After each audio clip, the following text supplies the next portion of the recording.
Makes sense. Any more? It's the scariest thing I can think of.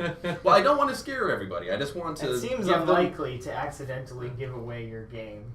You'd be surprised. I've seen some end-user license agreements that include the sale of your firstborn child.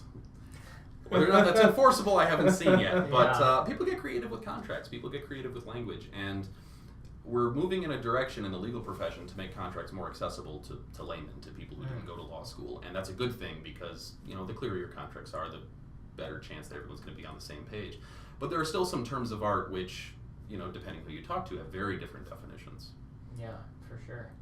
There's an interesting movement, I think, to make contracts more computational as well, as in terms of like enforceable entirely automatically, for example. Like, and that's especially true in like purely financial transactions where everything is being kept track of by some financial software, and then they can say like, oh, okay, now I have checked all the boxes, and this agreement is now, it's enforceable. That counts as a signature. Right. Yeah. Exactly. And yeah, so that's really interesting to me. The more of that, the better. Because obviously, I think having there's things that only people can really understand.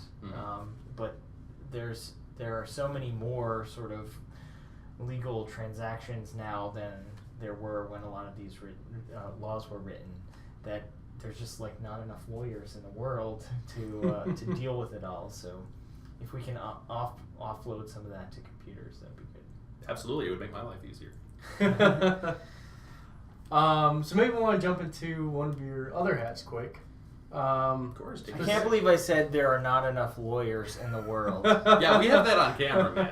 I'm going to put that everywhere. Copyrighted. We got you. But the art gallery. Sure. So I took a quick look. I'm fascinated to hear more about what you're doing with that. Well, it's exactly what it sounds like. The name's a little on the nose. Okay. But the Video Game Art Gallery is a nonprofit art gallery here in Chicago that focuses exclusively on video game art, which could be any number of things. It's art prints from games. It's the performance art of playing games. And what the Video Game Art Gallery tries to do is raise awareness of games that are maybe off the beaten path or that are not accessible to your casual gamer who might just be getting games at their local game store. These are games that have a narrative, have a purpose, have, not to say that some games don't, but in this case, have a particular kind of focus or particular kind of aesthetic that is extremely artistic, is extremely aesthetically pleasing, also technically I've seen innovative. some of the prints are really amazing that are available through the VGA website, like the Lumino City print. Oh yeah, well that game is beautiful. Like, it blows my mind that people can turn numbers into art that way, the way that they code it. Well, I think a lot of those, I don't know if this is an aside, but Lumino City, a lot of it is practical. Like they built actual models in real life and filmed them, and so the environment is all a real model, and then they have like a real maquette, like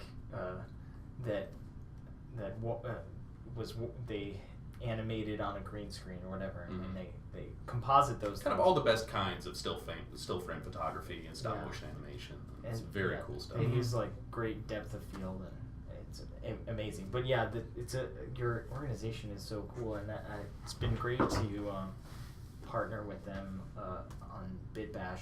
Oh yeah. Yeah. So. Yeah. Yeah, we'll have a presence at BitBash. We've been partners with BitBash, I think, since the beginning. Yeah. And we just love interacting with Chicago's game community. Chicago has an amazing, vibrant game community that is kind of not known to everyone. That's why we're here. That's why we're here. Exactly. So VGA will be there, and we'll be showing off some new prints. I can't say what yet, but we'll be there with bells on, of course. And our two directors, Chaz Evans and Jonathan Kinkley, are our fearless leaders, showing how we can be academic and fun at the same time when it comes to game art. Is this upcoming BitBash the next thing for VGA, or are you going to be at another event? We have quite a few events coming up. We're going to be doing a showcase this fall about a new game all about the Bronzeville neighborhood. So keep an eye out for that. It's very interesting. So the exhibits, are they usually like physical installations, or is it are some online, or is it kind of a combination of both? It's a combination. Okay. So we do live events, we do gallery showings, we've done some more eclectic kind of things and some more practical things. So some events that we've hosted in the past is we've done educational kind of events, panel talks. We did one at Adler After Dark where we talked about game aesthetics.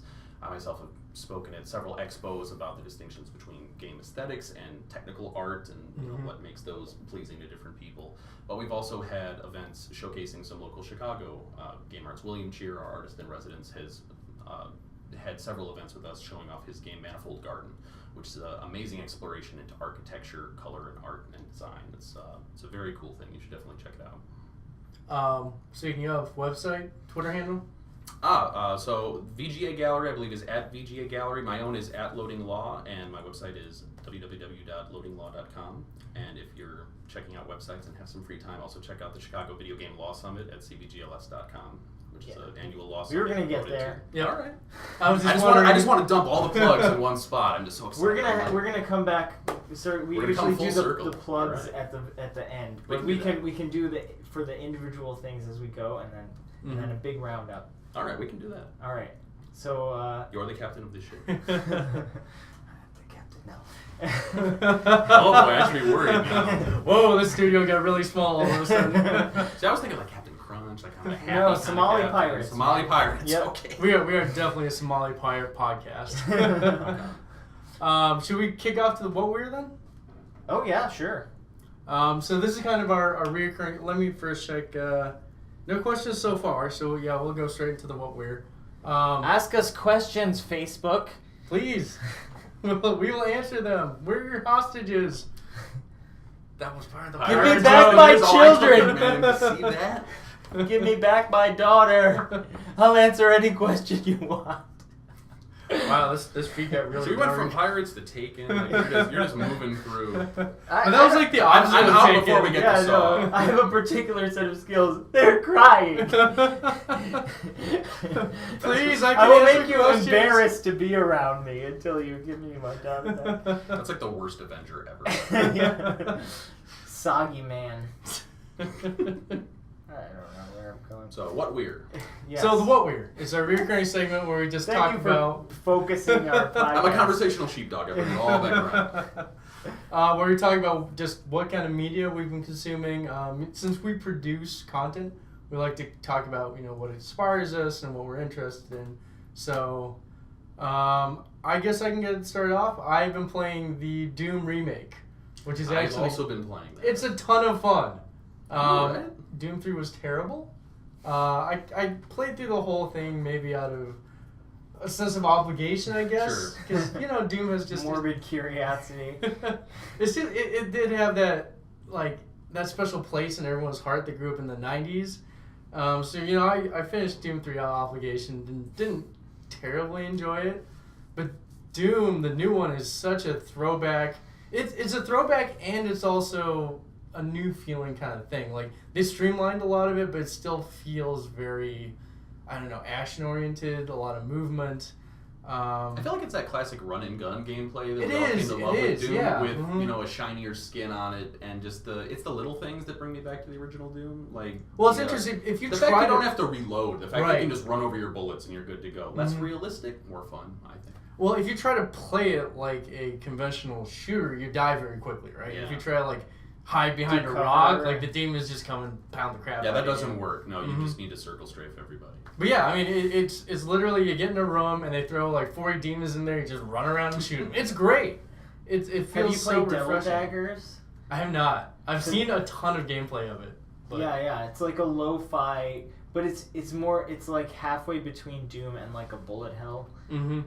No, I love the concept of Double Daggers. I That think felt it's on like a sale, very but- spiritual successor to Doom to me, especially because of the imagery and all the flaming floating skulls Mhm. that are trying to kill you, and yeah. So I haven't played the Doom yet, but with 2 recommendations, that's hard to ignore.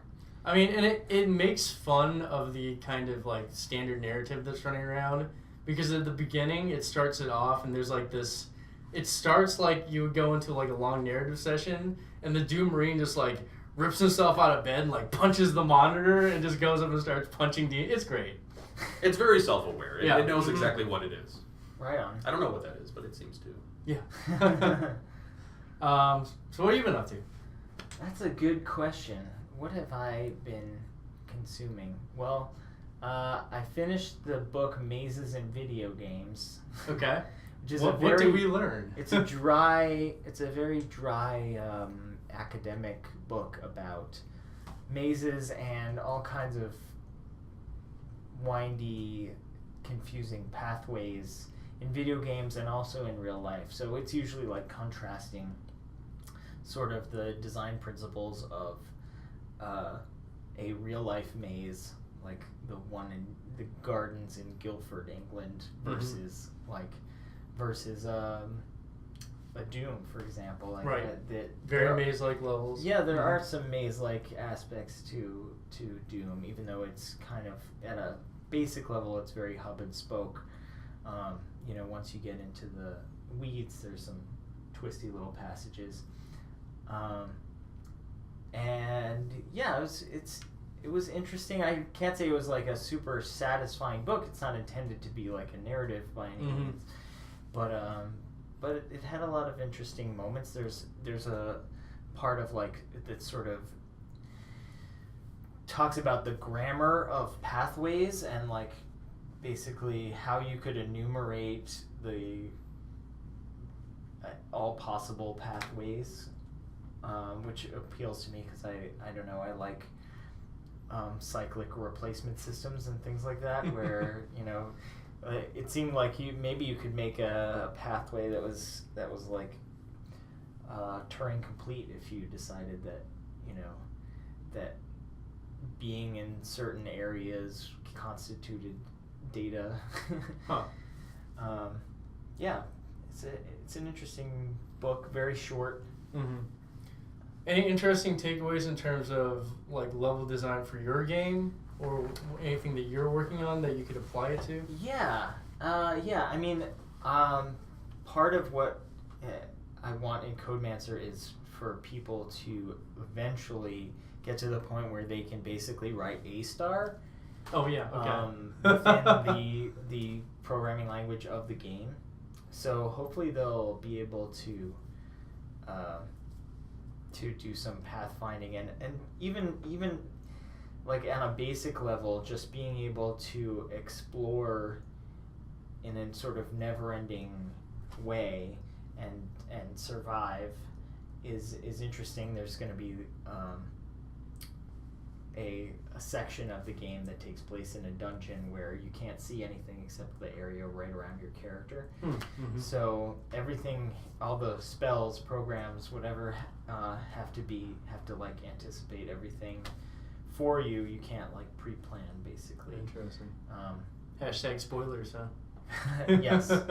Well, I mean, does maybe Ned Stark die? I don't know how many 6 to 12-year-olds we have as listeners / viewers. That's right. Turn it off now if you don't want to hear spoilers. Don't say that ever. Keep watching. Keep your eyes glued. Enabler. Yeah.